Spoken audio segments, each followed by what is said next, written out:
วัสดีครับท่านผู้ฟังที่เคารพทุกท่าน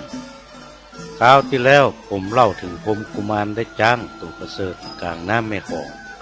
ต้องแห่แหนด้วยปางซึ่งปางอันนั้นก็ทำด้วยคำจึงจะขึ้นจากแม่น้ำจ้างตัวนั้นเลยชื่อว่าจ้างปางคำหลังจากได้จ้างมาแล้วพรหมกุมารก็บอกแก่พญาผู้พ่อว่าต้องทรงซวยให้หมู่ขอมเห็นต่อไปคราวที่แล้วผมเล่ามาถึงตอนนี้วันนี้ก็เป็นโอกาสอันดีที่ผมจะได้เล่าถึงพญาพรหมกับขอมดำให้ท่านฟังต่อไป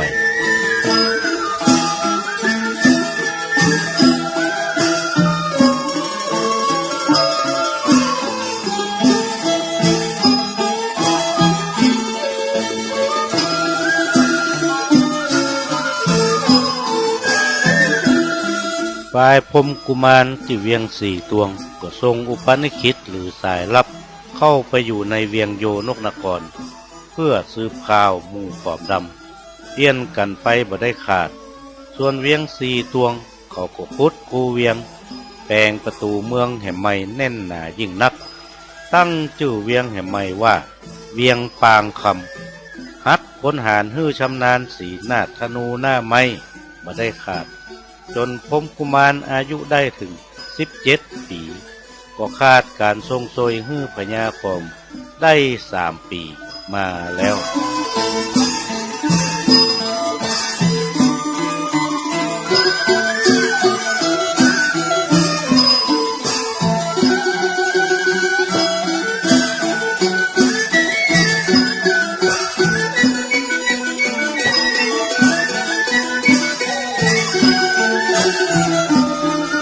ฝ่ายพญาขอมดำเมื่อบ่ได้ซวยคำมาถึง3 ปี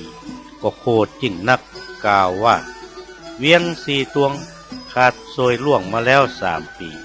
มันคิดจะแข่งเมืองกับกูกามูสูเร่งแต่งลี้พลคนหารทั้งหลายเอาจักไปชำระค่าศึกมูนี่เหี่ยวก่อนจะไปฮื้อมันได้หือว่าอัน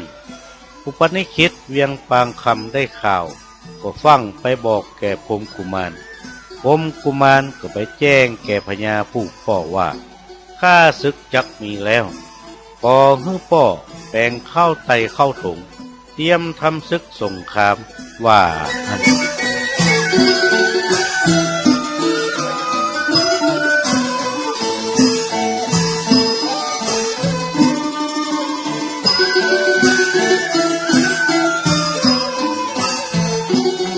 พญาขอมดำยกกำลังพลมีประมาณ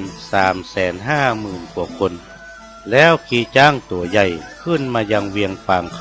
ำเจ้าพรหมกุมารก็คัดดาบสลีกันใจเถื่อนกล้ากำธนูสปายแล่งปืนสีหน้าแล้วก็ขึ้นจ้างเผือกปางคำแล้วก็ตีปางคำนำหน้าพญาจ้างก็ออกจากเวียงไปโมพญาขอมดำกับกำลังของพญาพรหมก็มาซบกันที่ต้งสันทรายสองฝ่ายก็โห่ร้องคมขวัญกันเสียงพ้นเสียงจ้างก็สนั่นวันไหวดินสะเทือนทั่วที่อัน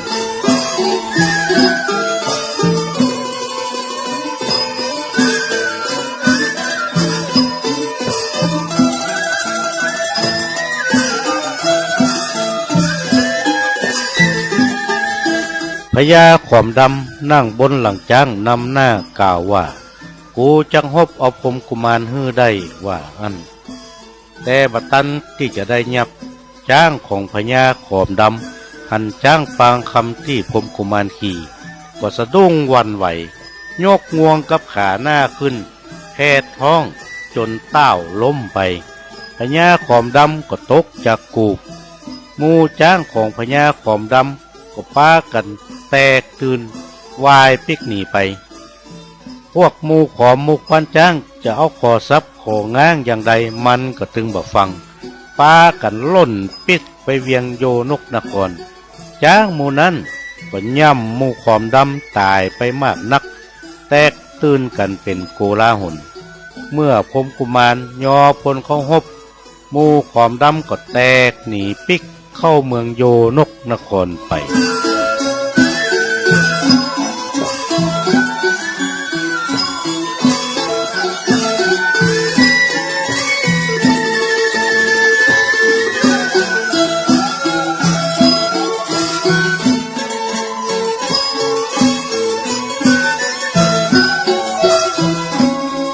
ฝ่ายพรหมกุมารก็ได้ขี่จ้างปางคำตัวใหญ่นำคนศึกไล่ปราบหมู่ขอมไป จนถึงเปียงโยนกนครพญาขอมดำก็ฮับประตูเมืองอย่างแน่นหนาเจ้าพรหมกุมารก็ขับจ้างเข้าจนประตูเมืองเพียง3 กำต่ออันประตูเมืองก็แตก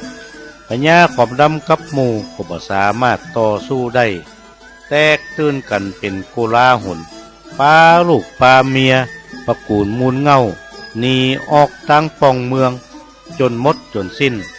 หนีตายไปตั้งใต้นับหลายแสนคน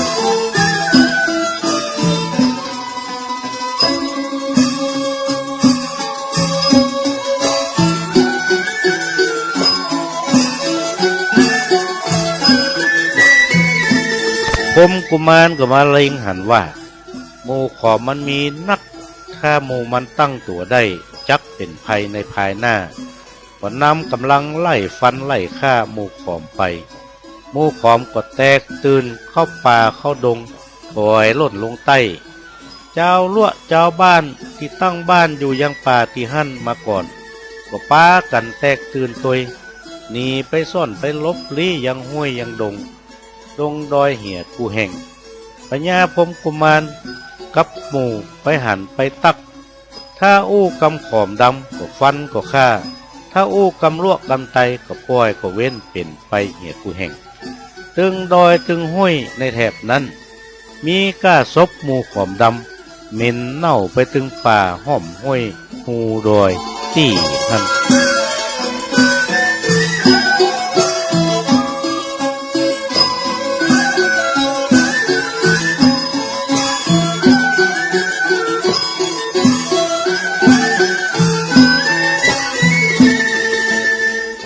ท่านผู้ฟังที่เคารพครับพรหมกุมารไล่หมู่ขอมดำไปเหี่ยกูแห่งจนบะมีที่สิ้นสุดเรื่องราวหมู่นี้มีในปักษาตำนานสิงห์นวัดใจบุรีสีจ้างแสงของคนเมืองเฮาเรื่องราวจะเป็นอย่างใดต่อไปผมคงจะได้เล่าในคราวหน้าก่อนจากกันในวันนี้